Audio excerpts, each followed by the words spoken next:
Hi everyone, welcome to today's tactical talk. Today's discussion will be around the 1-4-3-3 system or the 1-4-2-3-1 system and how we're going to try win the ball back in the opposition's half.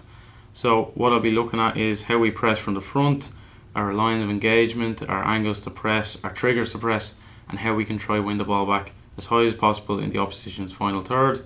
From there, what we'll be looking to do is talk about how we can transition to attack and hopefully score.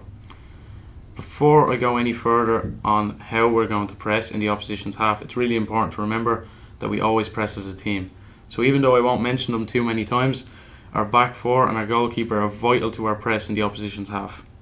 Reason being, if they weren't connected and they were too deep from the start, even if we were to do a brilliant press in here, it would be very easy for the opposition to bypass that press and play into our final third or our own half. So what we always need to think about, and what I'll just mention from the very beginning, is as a team we need to be compact and we need to make the pitch narrow, compact, and I suppose we want to just get a bit of depth up the high areas, but we also want to fill in towards the halfway line as a defence too, to ensure that we don't get played over too easily. Moving on then, the first press I wanted to look at was a pretty basic one. It starts with an arc run from the striker. So again, the goalkeeper for the opposition will have it, they'll play to one side, and it's really important we don't start this press too early, because if we start before they've started to dribble, they can play around us either side. So usually what we would do is wait for the centre back to step in, and as soon as they have, now we're looking to arc our run as a striker to one side. By doing this, we're making the play predictable, we're looking to force the opposition into playing to the left hand side. From here, the next important player, or vital player I would say, is the right winger, because at the moment they're so wide that it would be a very simple pass for the centre back to play into midfield here, or maybe inside towards their six. So you must start in a position where you can see the full back, but you're also blocking straight passes into midfield or into the left side number 10. By doing this, what we're looking to do is try and make the play predictable even more so, and look to force them to their left back. In this scenario, if it was to be played to the left back, we can go and press and force them to one side, or even better, if the pass isn't the best or if it's a little bit weak, we'd be in a position that we can go intercept. Finally, like I said, if they do try playing midfield, again, if it's weak in here, we can go win, or if they try to play this straight pass towards that number 10 on the left hand side, you'd like to think we'd be able to win it as well. So that is how we would just win in the first phase, by forcing to the fullback. Other players that are vital in all of this include our midfielders. Our 10 must be tight, our two midfielders must be narrow, compact, but they also must be in a position to press here, press there. And then the opposite winger is really important too, because if they're too deep already, it may just be an option for their right side centre half to come in and maybe receive it on an angle and drive to our side that's now underloaded.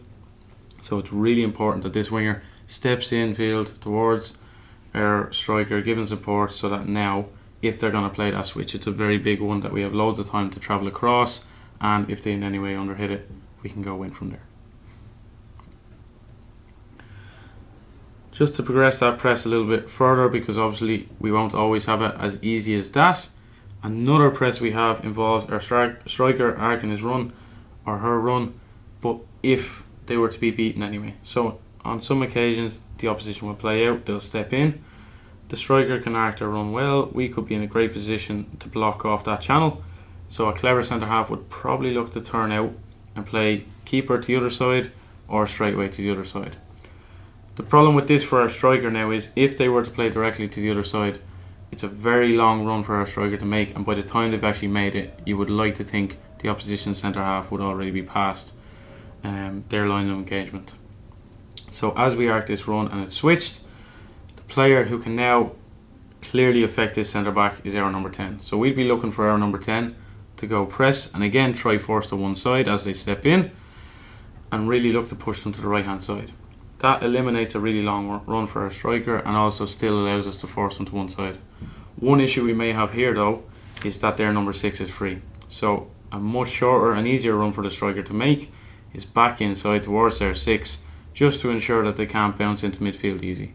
That way we're still looking to win the ball back if it's short here, as we spoke about before, or worst case scenario it goes to feet, we look to force them back and maybe pin their striker here, and midfielders can get tight. Again, Often you would see balls played in here, and from there we'd look to transition to attack. We can either play directly a through ball, or we can go attack ourselves as a 1v1 with the goalkeeper. Overall, really what's just important is that these two are moving together in tandem, and that our midfielder stays tight enough that we can go and win the ball there.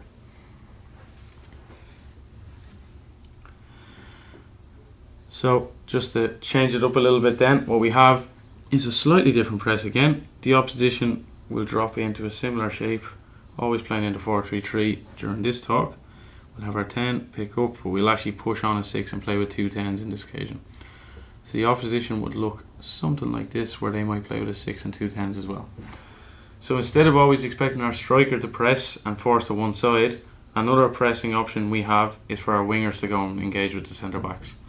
Now, important detail with regards to this is, if they were to play to their centre back and our winger was to press narrow, very clearly an easy passing line for the centre back would be to play their left back, where they're already out and down our left hand side, which would be a really poor press. So it's vital information that we're given that we're pressing the left side of this centre back, if it's the left, the centre back's left hand side. By doing so, we're forcing them inwards. This pass becomes a little bit more difficult.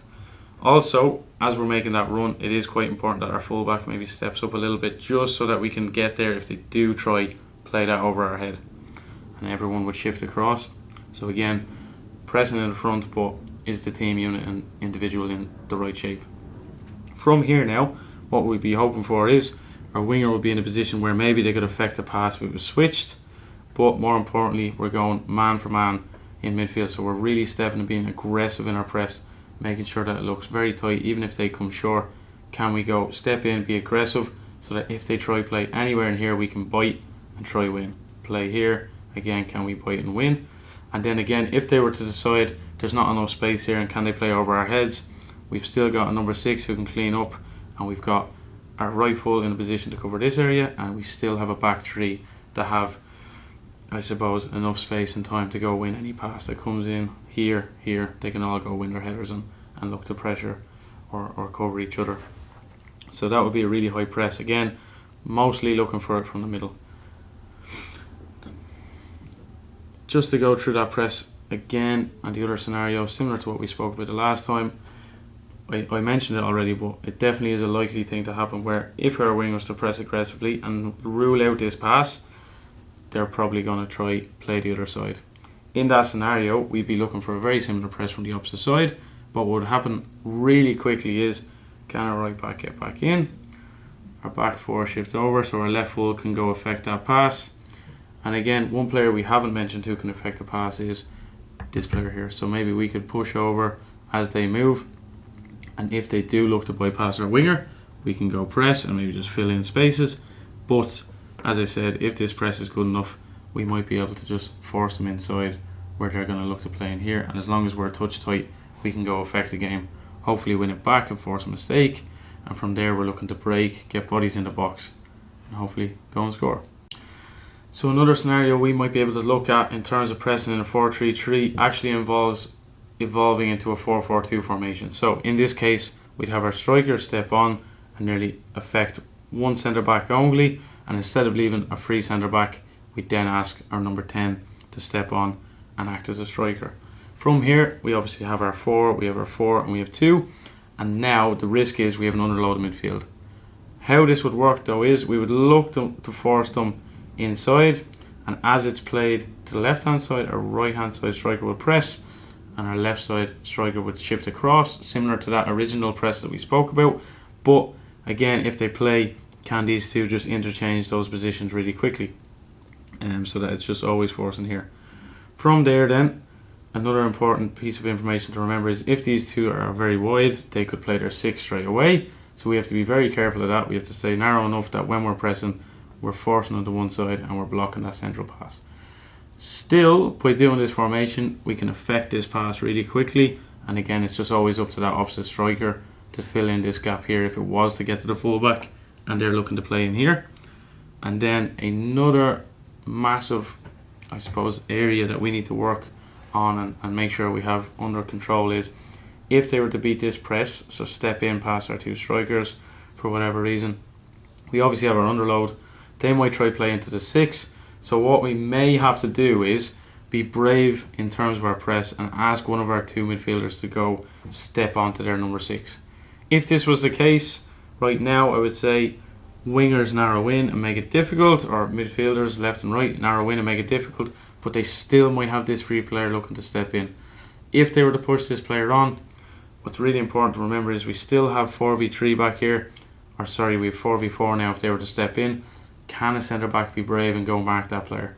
We've lost one of our 2 midfielders, so can we step in here, look after that number 10, and then from there, can the defenders narrow in and make it difficult to play? From here, if they go play here, we have options to go shift across. If they play to their left full, can we go press and everyone shifts again? Maybe centre back fills in, we can all move across. And generally we're just looking to win it back either out here in this wide area or from them going long. And again, the really important thing, or really, I suppose, big advantage of playing in the 4-4-2 formation when pressing is when you win it back, instantly you're looking up and you can see 1 or 2 very clear passing lines or options. You could even go as far to say you could have 1 player running in behind. If they're not followed, play them. If they are followed, even more space for that second player to go receive and look to score. So there are just a few different scenarios I was looking at within the 1-4-3-3 system that we can use to go and press the opposition really high in their half. Again, what's really important to remember is all of these formations and every time we're pressing in the opposition's half, well and good going and doing it properly with our front 3, maybe in our front 6, our midfielders, but if we're not connected as a team, both in terms of our depth and our width, so we're compact and we're narrow, then no press will work. So we're always looking at, yeah, can we go press in the opposition's half, but are we always looking to step into the opposition's half, really force them into tight areas where we can then use our triggers of press to go and win the ball. Thanks everyone for listening. Hope you enjoyed this tactics talk and hopefully see you again soon.